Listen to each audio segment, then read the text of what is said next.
Hello mga Black Diary. Ganda palang gawin yung mga gulong. Parang Banawi Race Terraces din yung style niya. Pero sa akin, mini Banawi Rice Terraces na to. Maganda o, tinitignan. Ganda sa paningin.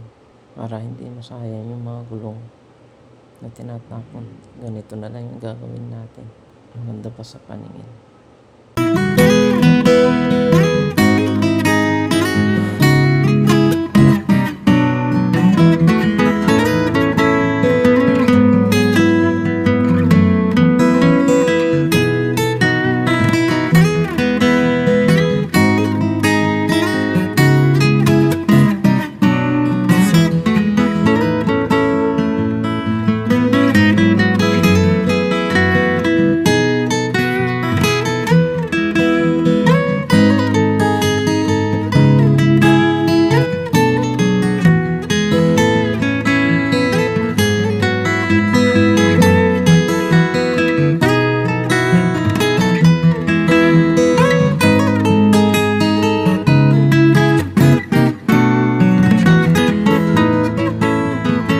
Thank you for watching.